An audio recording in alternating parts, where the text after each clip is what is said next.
Welcome to the number one podcast covering Michigan State basketball. The Final Four is not on the schedule. Join Rod and me, Eric, as we dive deep into the Spartans to get you prepared for every game. Subscribe today for in-depth recruiting updates and fantastic interviews with today's important college basketball personalities like Robbie Hummel. Thanks for having me. I have listened to your guys' podcast numerous times on drives throughout any Midwestern Big Ten city. So I am big fans of your guys' work. Jay Billis. And next time, hey, if anybody in Michigan wants a December tea time, call me. You wimps won't show up, but I'll be there. I'll be there and play in the cold. And Izzo will be in front of the fire with hot chocolate. Coaches Thomas Kelly. No problem. Glad to be back, man. Glad to be back. Mike Garland. You just can't sit there and trade twos for threes. You can't do it. You're going to lose. Coming down the stretch, you're going to lose. And more. You won't find better coverage of Spartan hoops than you will get here. For both the casual and hardcore fan, come along as we take you for a green and white ride. Hey everybody, it's Eric alongside Rod, here to talk about MSU's game against the Fighting Illini in Champaign on Thursday night. MSU lost 71-68 to fall to 1-4 in the conference and pretty much ends any hopes of winning the Big Ten. Tonight's story was different than the other night at Northwestern, where MSU had no answer defensively for the Wildcats' number 4 spot. Tonight, it seemed like a lot of little things in a play here and there that made the difference. Tyson Walker got in foul trouble in the second half and had to sit an extended time, which allowed Illinois to come back from being down 6 to basically taking the lead again. Yeah. Overall, not a performance, I think, to hang your head, as the Spartans largely played well, but unable to make enough plays down the stretch to win.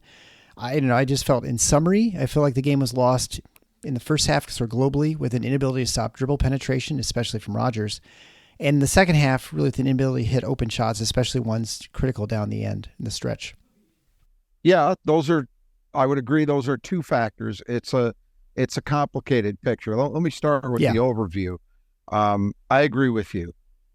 I understand for a lot of reasons where this team was ranked in the preseason, the start of the season, frustration boiling over from the football season.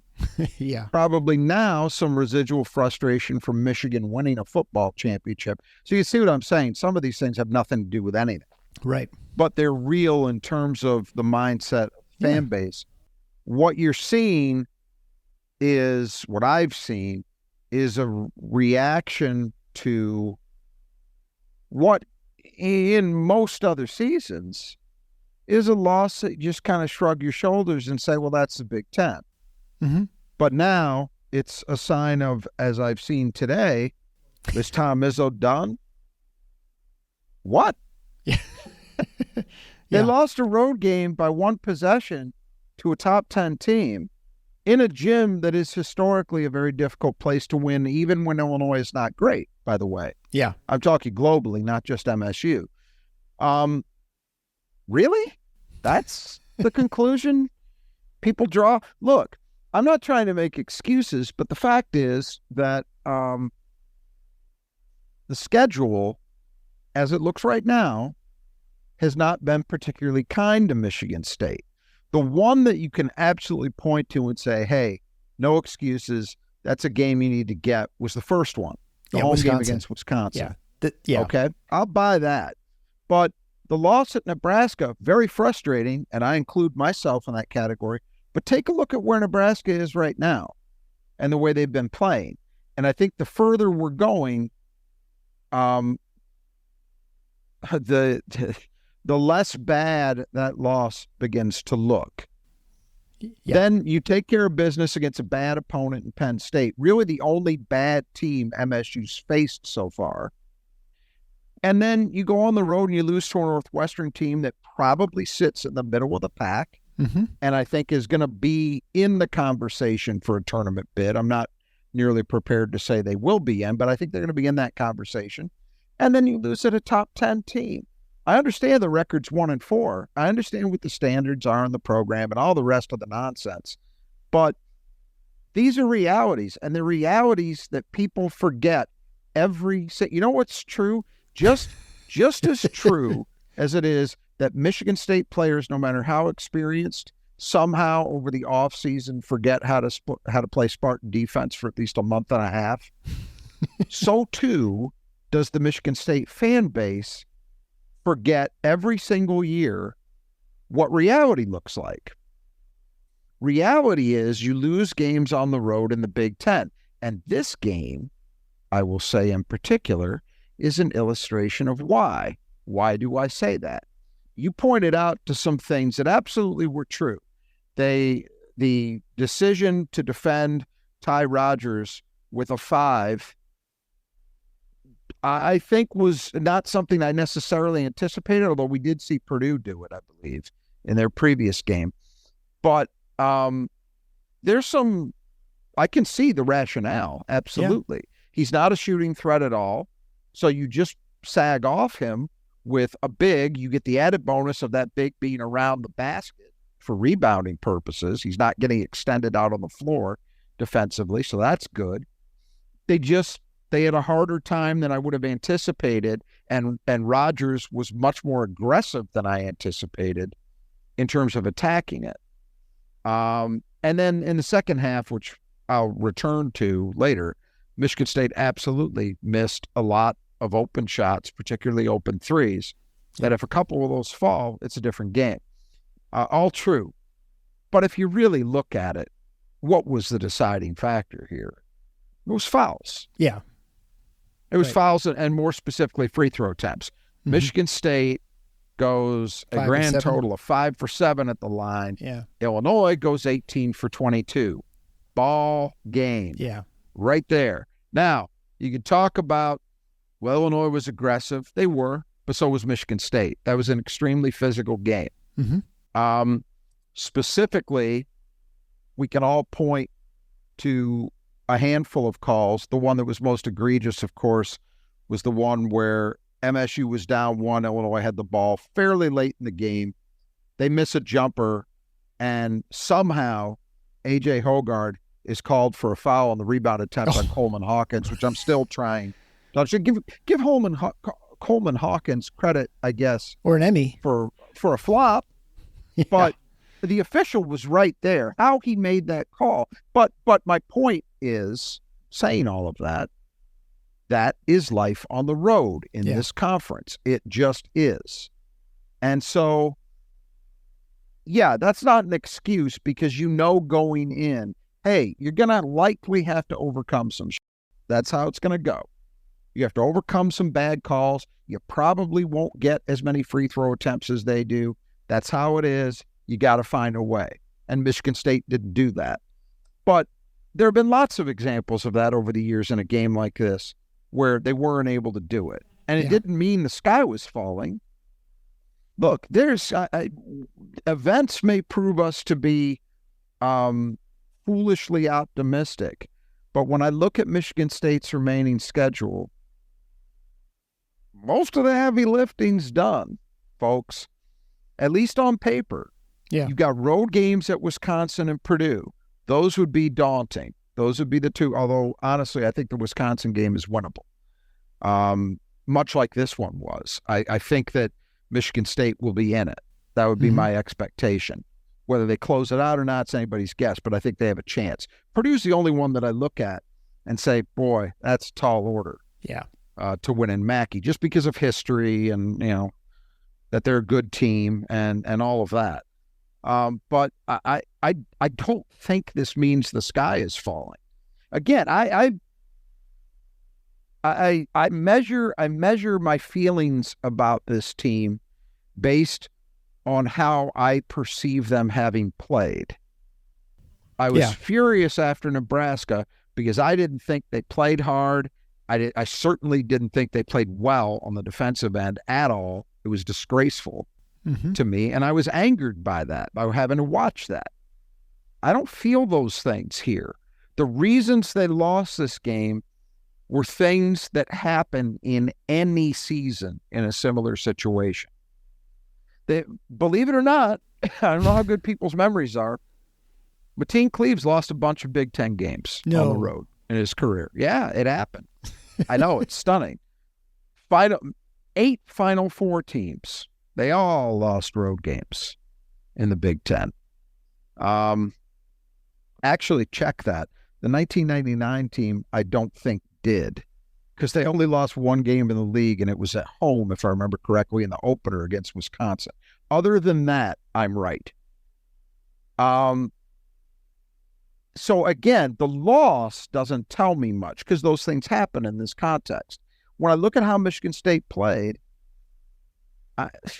there were things that didn't go well. I'm not going to say it was anything close to a perfect game, but can I honestly sit here and say, yeah, they played badly, or they didn't work, they didn't play hard, the defensive effort was not connected? No, I can't say any of those things. So I'm not as doom and gloom as I think a lot of my fellow Michigan State people seem to be today. Yeah. But what definitely has to happen is going forward, starting on Sunday, they have to win the games that look like games they ought to win. Yes. That much is true. But I will also say this team thus far, one thing you can say about them, they, against teams where they're clearly the favorite, clearly, decisively, given the circumstances, the better team. Mm-hmm. So that would mean playing at Northwestern, being on the road kind of mitigates some of the talent gap. Yeah, right.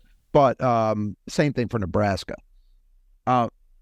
Michigan State, this team has taken care of business. Mm-hmm. They've played bad opponents and run them out of the gym, which has not always been something that we've seen Tom Izzo teams do. There have been teams where they kind of play to the level of the opposition. That really has not been a problem for this team. They've even done that to some good teams. Double-digit win against a good Indiana State team, beat the living daylights out of a Butler team that is at least on the fringes of the tournament discussion right now. Yeah. It's okay. I know people, and I get the impulse. They want to look at that top 5 ranking and say, well, judging by we were supposed to be a top 5 team, so this is a disaster. Are they a top 5 team right now? No. But I know it may sound crazy to say about a team 1-4 in its league. There is not a single team in the country on a neutral floor that I would feel like, boy, we got to play our A game. They need to play their C game, and even then, maybe not. Yeah. Not a chance I feel that way. Doesn't mean they beat everyone, but would they have a legitimate shot against anybody in that kind of setting? I absolutely still believe yes. And it's because of the guards. And I think ultimately, the big problem with this season, much like the beginning games of the season, Michigan State really had a lot of trouble starting games and coming out with the energy and focus. And that sort of was the explanation for this Big Ten season. At least, Wisconsin and Nebraska were duds. And you put themselves in an 0-2 hole, and that it's hard to climb out of that. And, right. You have to get some games that you're not probably supposed to get, or that are 50-50 games, let's say, like at Illinois or Northwestern, and they haven't yet. And so that'll obviously be the next thing. I mean, obviously to contend for Big Ten, title, yeah. As far as March goes, it doesn't matter maybe as much. I mean, assuming they win the games they're supposed to going forward here. To go 12-8. Which would be what last year's team did, minus the Minnesota game they would have won that was canceled because of Steve Peichel. That team would have been 12-8. For this team to go 12-8, despite the 1-4 start, all they have to do is take care of business. They've got, I forget what the total is. I want to say against Michigan, Penn State, Minnesota, Rutgers, and Iowa. Maryland's probably I believe they have 8 games left against those teams. 8. That's a lot. Those are a lot of get-right opportunities. Yeah, for sure. That's not even counting, I think they've got home and home against Maryland, if I remember correctly. They do. Maryland's not very soon. Maryland's not very good. No. And that home crowd, that home environment is nowhere near what it once was. They have to play at Penn State as well. play at Penn State. Hey, that's a game you ought to win, even on the road. IU, not great so far. You got Illinois at home, which I think will be an opportunity, absolutely, to get payback for this thing. For sure. So there are all these games, and then obviously, as we said, you've got Wisconsin, Purdue on the road, which are the two by far left that I think look like your most difficult games. But even if you lose both of them and say you slip up one other spot, right now, if you look at it, I believe MSU's favored in every other game except those two. So if you went by that, 14-6 is doable. Now, I'm not necessarily expecting that they run the table that way, but can I see 13? Yeah. I can definitely see 12. Mm-hmm. So that doesn't mean they're going to get there, but I'm just saying, temper, I beg you, listeners, temper your result-oriented thinking. And I understand that's not easy because of all these other factors that are at play. But try as best you can to keep your eye on the prize. Again, returning to this game, specifically to me, the biggest thing is the fouls. And that's going to happen on the road. What you hope for is that it's a little less egregious than this one was. Yeah. That did not happen. MSU had some really bad calls go against them late. That hurt. And again, you hope for something a little better than whatever it was, a 15 free throw attempt difference. Yeah, I mean, I guess you could say, well, some of those were intentional 10, fouling at the end, but still it's a good 10 different, like you said, 9 or 10 different. Okay. You'd hope for better. You'd hope for a little better than that. Yeah. And sometimes you get it where the home team has an advantage, but it's not crazy. And sometimes you don't. And this was one of them where they didn't. But I thought Michigan State did some things very well also. So we can go through some of that. Sure thing. Well, let's begin with our, do you want to do more summary or do you want to just go into? Well, I think if you look at the totality of this thing, I think that, and it's funny because I look at some of the stats and, like AJ didn't shoot it really well. He had trouble in this game early converting layups.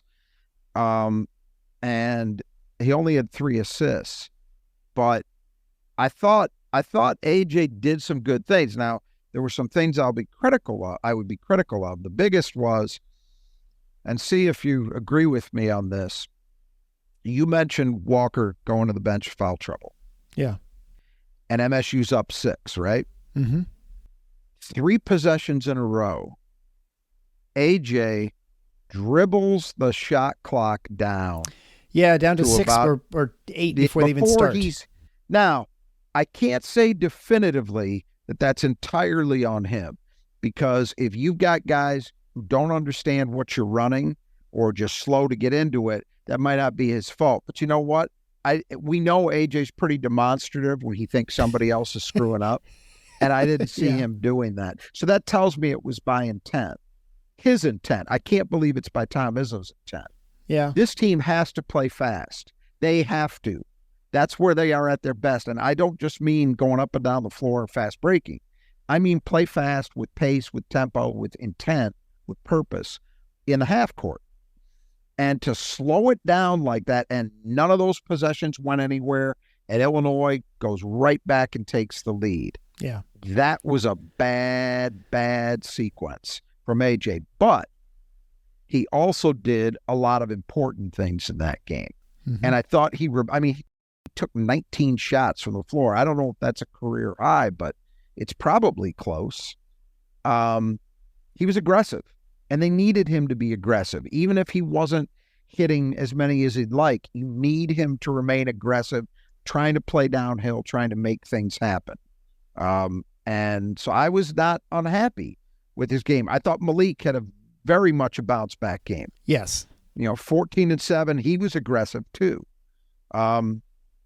Didn't get rewarded for it as often as he should have, by the way. Jaden Akins, I thought, did some good things.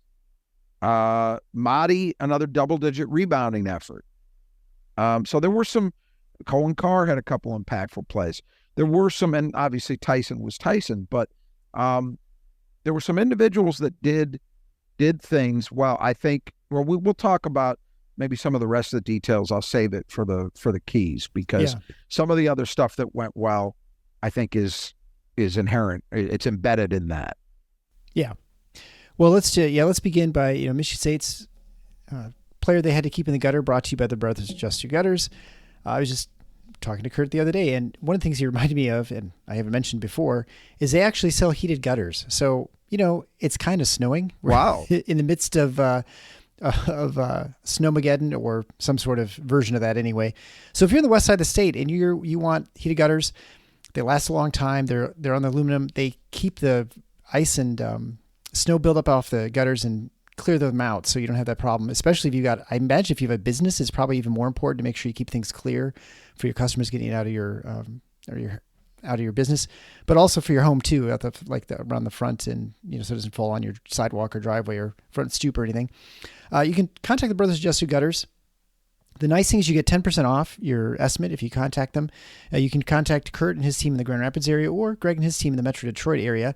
They'll come out, and they're doing stuff right now. They're working. They don't have as many crews out, but they will put up, and they're working on gutters. Even yesterday they were working on gutters. So as long as it's not like incredibly dangerous to be out on a ladder, which personally is about any time I'm on a ladder, but for them, as long as it's not super dangerous, they'll get out there and take care of stuff. So contact them. You can find the contact information below in the podcast player, or on the website at thefinalfoursontheschedule.com.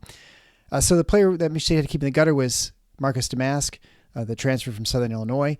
And if we had stopped in the first half, we would have said absolutely, they kept him in the gutter. He was a no-show. He ended up playing 38 minutes. He played his entire game. He finished 4 of 12 from the field, 1 of 4 from 3. Hit all 6 of his free throws. Those mostly came late as they were just trying to come back and foul. 6 rebounds, ended with 15 points, 5 assists, 2 turnovers. I'd say they didn't, and that was probably at least in part, why they struggled in the second half. They weren't able to keep him neutralized. He hit that one sort of floater kind of in the lane, and that sort of got him going. And then he had a 3, and he's kind of off to the races a little bit. He played far better in the second half. I thought the first half, it's funny, Ed, I was thinking about it consciously, like, wow, they have locked him up. Yeah. He's done nothing. And then the second half, he did get going. And once he got going, I mean, there was a shot. Oh, that went over AJ. I can't remember if it was it AJ that was guarding. Yeah, and AJ did everything right, and he hit this crazy rainbow. It was a joke, and sometimes that happens. Yeah. There's another one where Akins got called for a foul on a baseline turnaround that I thought was a bad call. Very late shot clock. It was a bailout. Yes. Yeah. So the kid got some moments, but look, I thought he played. He was definitely a difference maker in the second half. No question about that. But they didn't let him go crazy either. And 4 for 12 from the floor, not great. They made it tough on him to finish. What tips it to him having had a good, solid overall game, though, is the 6 rebounds, the 5 assists to just 2 turnovers. Yeah, he was truly, in the second half especially, he was really contributing all the way around. Yeah, I think it was sort of the first half was Ty Rodgers and the second half was Damask as far as. And I'm going to say this.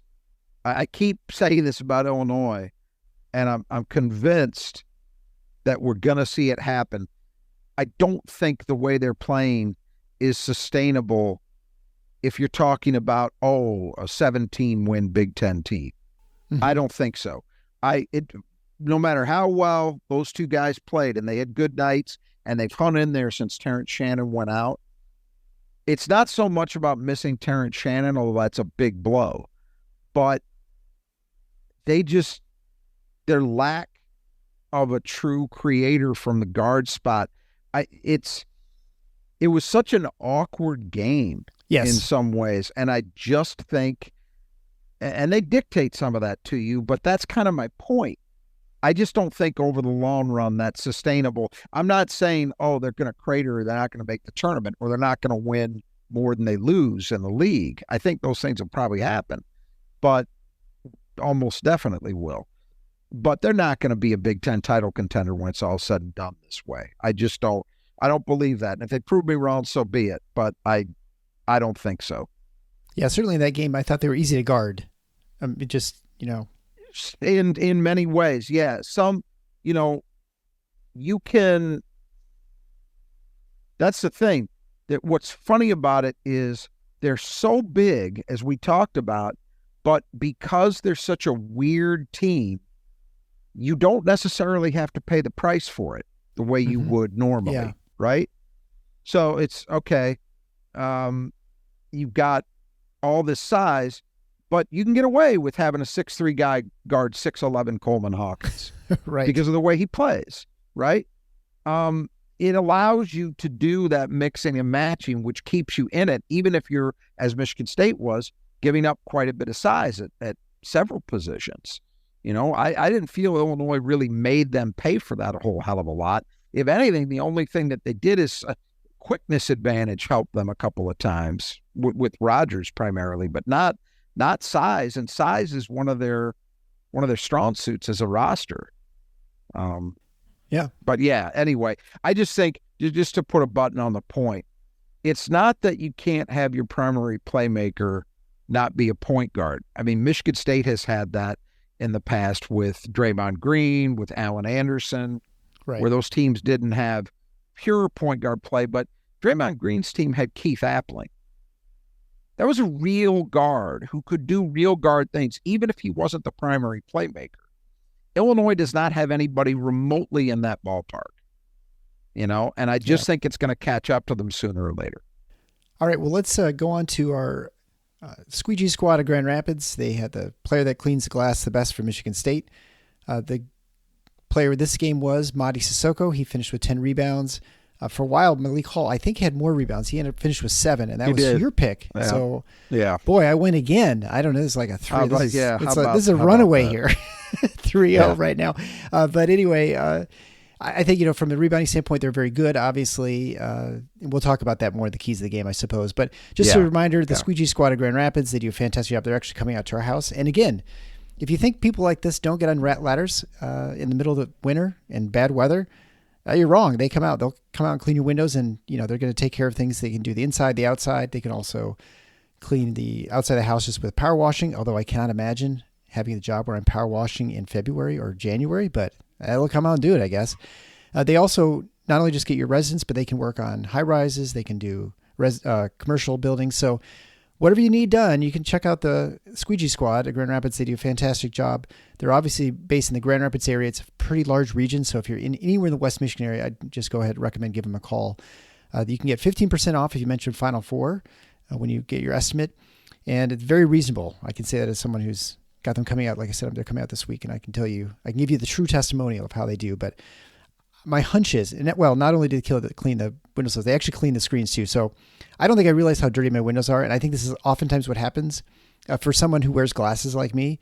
You don't realize how dirty your glasses are until you clean them. And you're like, wow, the little something. I'm going to guess it's the same thing with my windows. And so we'll see soon enough. So I guess finally, why don't we go to the keys of the game, and then we can discuss a lot more of the game, sort of in more detail. It's brought to you by Nudge Printing. And if you recall, the contest for the free T-shirt by Nudge Printing was won by Nathaniel. So Nathaniel won. The answer for which Michigan State player was most recently drafted in the top 10, the NBA draft in 2018, was Jaren Jackson. You might recall also Miles Bridges winning that draft too, but I think he was 14th.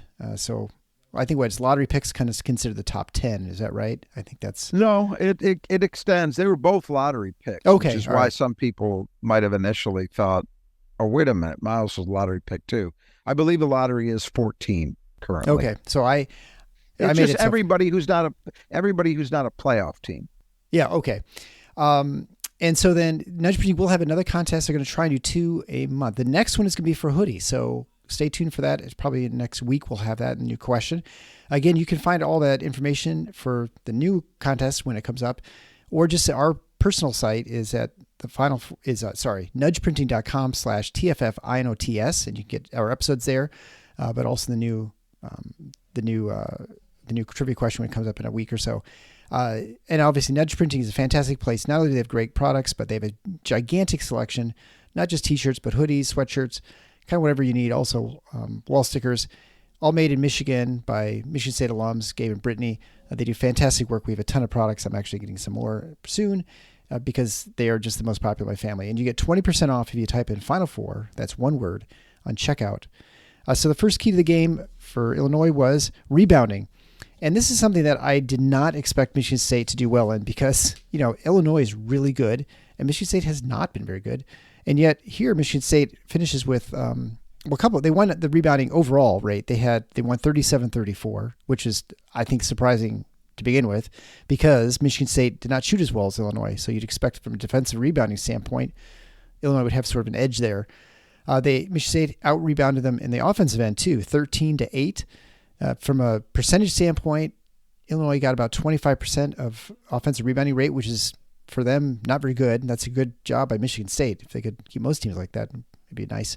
And Michigan State with a 33% offensive rebounding edge with 13 offensive rebounds. So, a huge win for Michigan State is one had we known that ahead of time, you would have thought they'd had a pretty good chance of winning this game. And again, this is one of the reasons why I can't look at this game and say, boy, I'm infuriated. Right. They did some things very, very well. People need to understand Illinois at the offensive end is an elite rebounding team, and they're pretty good defensively. And MSU won that battle decisively. Really. Yeah. 8% is a pretty big win. 33% offensive rebounding rate is not world beating, but basically your demarcation point is 30. Mm-hmm. If you're above 30%, you had some version of a good night. If you're below it, you did not. And so MSU good, Illinois not good. Not something you would have necessarily expected because of Michigan State's inconsistency and how good Illinois has been. But we talked about this. The problem, the maddening thing for Michigan State is that they have shown a capability to do this against very good rebounding teams. Baylor was another one. Yeah. They dominated, I believe, in that game even more than in this one. But 50%, I think, almost. Yeah. The frustrating part has to be this. If you can do it against a team like this, why are you struggling against Northwestern in the first half? Yeah, right. Why are you struggling against Penn State? There's no excuse for it. None. Because clearly they are capable. And you look at the stats. A.J. Hogarth, 6 rebounds. Jaden Akins, 5. Between the two of them, 6 offensive rebounds. That's guard rebounding. Yeah. That's not Mahdi. That's not Malik. That's not Carson Cooper. Those are your guards. And I've said it and said it and said it for years and years. Michigan State's rebounding as a team is as good as its perimeter guys. Mm-hmm. They are generally the difference makers between a good rebounding unit and a bad one. And last night, those guys were really good, and so Michigan State was really good. Now they got to repeat it. That's been the problem. Do it again. Do it again. Yeah, and against teams that aren't good, you should just bury them, and that's the thing they haven't done. Coming up, believe it or not, Rutgers is a horrendous rebounding team this year. That's really unbelievable. They're bad. They're not good on offense, and they are horrendous defensively. So you're exactly right. There's a game where there's an opportunity for you to stake out some territory and dominate. And if you could do this against Illinois, you are capable of doing that against Rutgers. So the second key to the game was keeping in Illinois in the perimeter. And, I think probably you could say that this did not go well, especially in the first half. Illinois is getting a lot of layups. Ty Rodgers was just kind of carving them up. When they did keep Illinois outside shooting, Illinois was not very good. The first half, I think they shot 25% from 3 of 12. In the second half, they were much better, 4 of 9. Coleman Hawkins, who is got to be one of the most punchable sort of faces, and he is so annoying with his theatrics and stuff out there. But he was good. He's 3 of 5. He had 2 stupid shots, but the other 3 were really good. He got a break on 2 of them. One, Michigan State did a terrible job in transition defense. They were all bunched up, and he's just kind of drifting on the wing, and they found him, and it was wide open. And then the other one I'm thinking of was just 2 straight bad breaks. One, I think it was Jaden Akins, actually got a block, but it was his hand on the ball, so it wasn't a true block. And the ball came loose, just happens to bounce the right way to an Illinois player. It wasn't a lack of effort play by MSU. It was just a bad bounce. And then they miss a shot. It was Goody misses a shot, and somebody from Illinois just gets enough of their hand to it that they knock it back outside. Goody was trying to hit a layup, I think. And Illinois, again, it just happens to bounce the right way. And then Malik is late, realizing that Hawkins is sitting there in the corner, and the ball gets to him, and he just drains it. Broken play. So bad transition defense, broken play, 2 of those 3 triples that he hit. Yeah. But yeah, I mean, it's easier said than done to keep them on the perimeter. And we know that they wanted to play inside out anyway, because that's what they do with this group. They really don't have much of a choice. Ty Rodgers really did damage in the first half. I'm going to guess that's the best offensive game of his Illinois career, because he's not much of a scorer, and he put up, you have 15 points for the game, and I'll bet 12 in the first half, I think. Yeah. Did he? Okay, so almost all of them. Yeah. In the first half. Credit to him. I think, you want to make Illinois have to try to do some things they're not comfortable in doing, and that is not something that's part of their normal offensive approach. They adjusted because that's what Michigan State was doing. And once he had a couple buckets and had some success, I think his confidence soared, and it just sort of rolled downhill. When Michigan State could turn them into a jump shooting group, I think it went pretty well. They're not a great shooting team, the jump shooting. Maybe better than they were last year, but they're not great. And they weren't great yesterday, but maybe not able to do enough of that. Yeah, just to your point, I just brought up the Ty Rodgers stats for the season. He's had 4 games in triple digits. 3 of them where he scored 10 points against Oakland, Valpo, and FDU, and then 15 against Michigan State. And every other game he's had 2, 4, 3, 5. I mean, he's not out there to score. No, he's out there to bring the ball up, and he's out there to defend and rebound. That's what they ask of him, and they figure he'll get a couple garbage buckets or something along the way. But that's about it. Yeah. So to see him, if you don't see them regularly, and you saw them play last night, that's not how he normally plays. That's not how Illinois normally plays. Credit to them. They were able to flip what Michigan State was trying to do to them and actually turn it to their advantage for a while. Yeah. And it worked for the first half. And I think Graham Couch has put it well in the past. I've heard him talk about, role players generally don't do much on the road, but they do a lot at home. That's where you expect them to play better. And that's sort of what you kind of saw that a little bit. And same example. I mean, you kind of look sort of like Trey Howman. He's been sort of largely not absent, but not really been very impactful the last 2 games on the road, where he was playing really well at home before. So he's not quite got to that part. That's part of his career yet, where he's ready to do a lot on the road. So third key to the game is transition. And I thought, when Michigan State got into transition, they were very effective. It just wasn't as much as wanted. And so I guess you'd say that's a fail there, and that just didn't get going enough. I mean, fast break points they listed as 2 for Michigan State and that's a 4 bogus, for Illinois. That's a bogus stat. Yeah. It was better than that, but it wasn't great. It wasn't great. Yeah.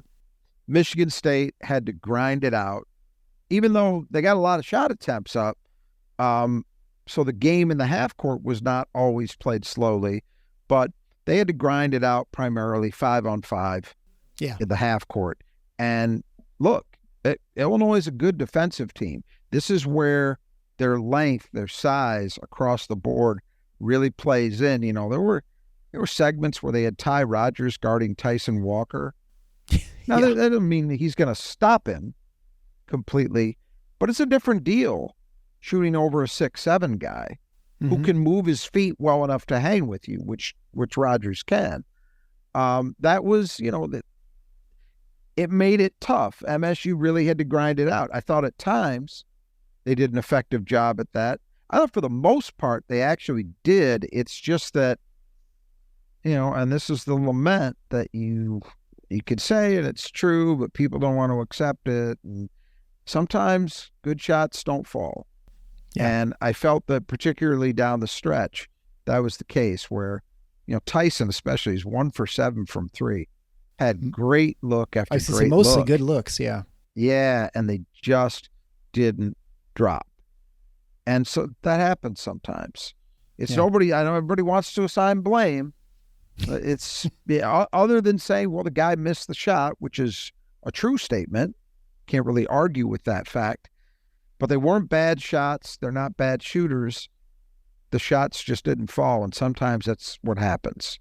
All right, the fourth key to the game was getting into them, and so your thought was, as much as Michigan State wants to keep Illinois in the perimeter, it'd also be helpful to have them basically attack the ball handlers.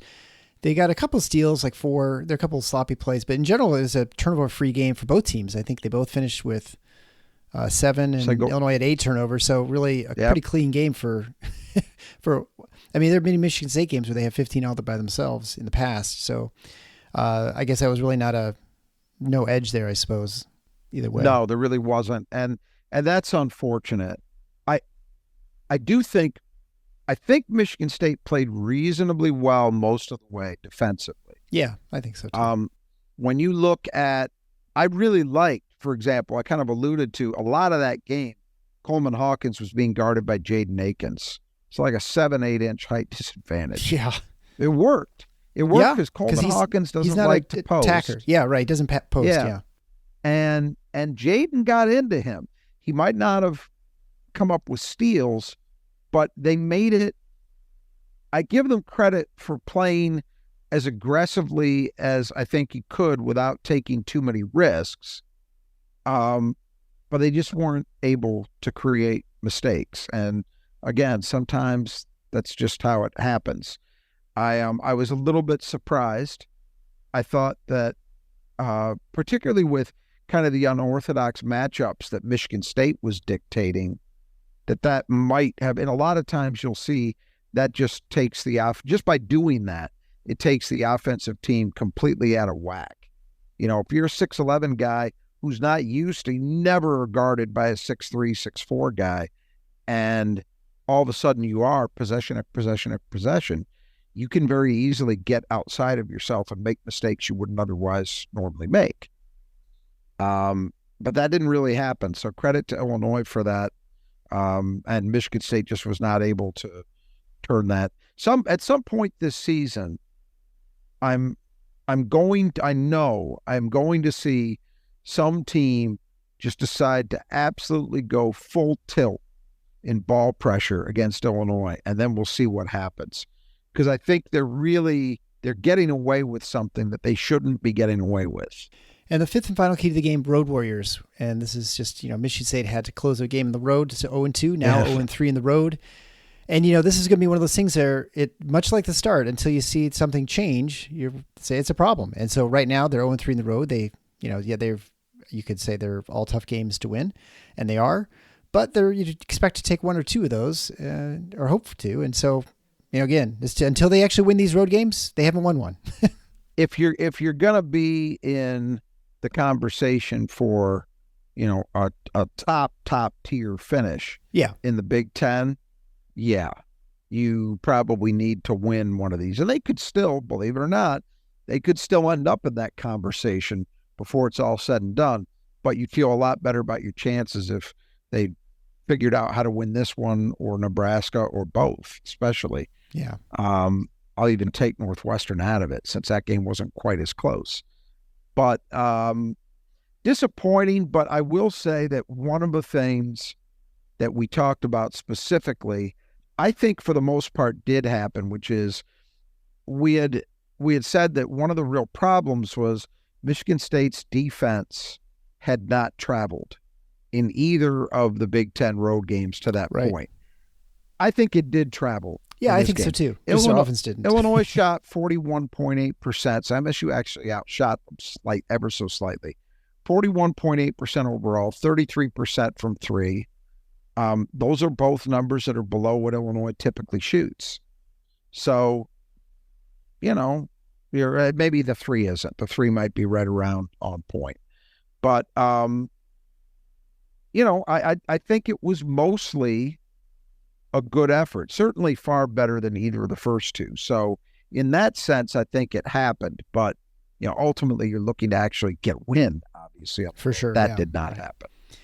Yeah, and then, we're surprised that Michigan State's offense has been so good the first 2 road games, just their defense. Now this time, I think you could say the outside shooting, which is the 3-point shooting was 26%, 2 of 11 in the second half. And like you said, great looks, just none of them were falling. And that was, that could certainly be the difference. You could argue that's easily the difference. Early in the second half, there's a point that Michigan State was 5 for 11 from 3.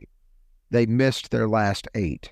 Yeah. So the way they finished drastically changed up until that point. And that was, several minutes into the second half. I certainly remember thinking, well, keeping on point in terms of the improved perimeter shooting, and then the last 8 don't fall for you. So that's true. I think offensively, what a telling number is, and it tells you something about just the weird way that this game was played. Michigan State had 29 made field goals. They only had 10 assists. Yeah. This is a team that regularly is up near 60, maybe even higher than that, percent in terms of the number of made field goals, or percentage of made field goals that are assisted. Why is that significant? Well, the way that Tom Izzo teams always try to play offensively is largely dependent upon good ball movement, good man movement, combining. And when you play that way, you tend to rack up a lot of assists, or at least a heavy percentage of assisted made field goals. That did not happen in this game. So what does that mean? It means that Illinois played well enough defensively that they turned Michigan State largely into a team that was going one-on-one a lot of the time and had some success at times. But I think if you're looking at style of play as an indicator of whether you're truly getting what you want to get offensively, that would be an indicator that Michigan State did not get that done. And that's a credit to Illinois defensively, really. Because both teams, Illinois is not quite by any means the kind of team stylistically that Michigan State is offensively, but they had a low rate as well. That's just a little more in keeping, a little closer to what they normally would do. For Michigan State, this game is a very drastic outlier in that regard. And, did that decide it? No, but it was one of several factors we've touched on that probably had a role. If you could successfully turn Michigan State into a team that's going one-on-one, scoring their baskets mano-a-mano and not via ball movement, you're probably giving yourself a better chance to win. Yeah. I mean, the only one you really feel comfortable going one-on-one is Walker. I suppose in some extent is Malik Hall. He'll get that where you don't get doubled. I feel fairly confident that he's going to get a decent shot up most of the time if he doesn't get a double. Yeah. But everybody else, it's got to be within the flow of the offense, whether it's Akins or Holloman or AJ. It's interesting just looking at the shooting percentages too. I mean, quietly in the season, maybe not quietly, but Trey Holloman still leads the team at 40%. But Tyson Walker, with his dreadful performance, is now 39%. Akins is almost at 38%. And AJ is at basically 32.5%. So he's come up quite a bit too. So we're getting, it's starting to get a lot better from the shooting standpoint, even though this was a very bad shooting game. It's much closer to what was expected. I mean, I think regardless of the way that second half went, shooting the ball, I am certainly at the point I think most reasonable people should be, where you should expect Michigan State to shoot reasonably well. Yeah. I think they are overall a good perimeter shooting team, and they're playing that way. The only guy who I think you could say, boy, there's some upside there that hasn't been reached is Malik. Last I looked, and I don't know if this has changed. Yeah, he didn't take knocking it. He's on the 27%. But I mean, still. I was going to say, so getting up 27, that sounds dreadful, and it's it's the lowest of his He career. was like 16. Right. He has made progress too of late. If that can continue and he even gets into like the low 30s, which given that he doesn't shoot a ton of them, would not take more than a couple hot games. Yeah. To do that, then you've got something. Then you've really got everybody a lot closer, at least, to performing at the levels you anticipated. So Yeah. I don't know. Disappointing. I just to put a wrap on it, disappointing loss, sure, because you had a real opportunity to win it. Yeah. But sky is falling. No. No, and I think, if you want to look at it from NCAA tournament standpoint, which, I mean, ultimately that's really all that people remember. Whether you win the Big Ten championship or not, people are not going to be satisfied unless you have a decent run in March. That's right. If that game was played in neutral court, I think we both feel that would have been edge Michigan State, right? I mean, sure. So yeah, oh yeah. So for what it's worth, this is our sort of moral victories, and they're not worth much. But at least I feel like this team is not playing like they were early in the season. They are coming to play every game. Northwestern's a little bit an outlier, but even there, it was not totally. It was just a little bit sort of like they were almost surprised. But I don't know. I think Michigan State answered. The response to what happened at Northwestern was reasonably good. Yeah. In the ways that you needed it to be. They needed to respond physically. Well, they did that. You need to see and this ties in with that, you need to see a much better effort rebounding the ball. Did that. The defense, much more connected. I think Illinois had one back cut, if I remember correctly. Yeah. For the most part, Michigan State was really sound and they were trying to run it. I mean, they were constantly looking for it. And I think they got one, and that took an absolutely perfectly placed pass that probably gets picked off 90 times out of 100.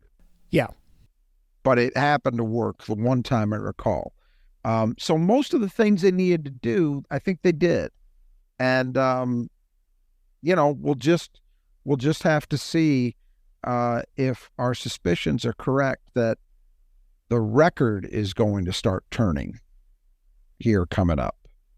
Well, as it stands right now, Michigan State is tied for 13th with Michigan at 1-4. So, I mean, those 5 games are, they're not equal. They're not equivalent to sort of who they played. But again, you're still 1-4. So I think we both think that that's going to change significantly. Michigan State will not find themselves in the cellar. It does not feel like a 1-4 team in the Big Ten, but no. We'll see what happens next. So I think we'll wrap it up there. We'll be back real soon. We got a quick turnaround for the Rutgers game. So again, once again, check out our partners to the show, Nudge Printing at nudgeprinting.com, the Brothers Who Just Shoot Gutters at brothersgutters.com, and the Squeegee Squad of Grand Rapids at squeegeesquad.com/Grand Rapids, Michigan. Yeah, you can look it up on the link. Until next time, the Final Four is on the schedule. Go Green.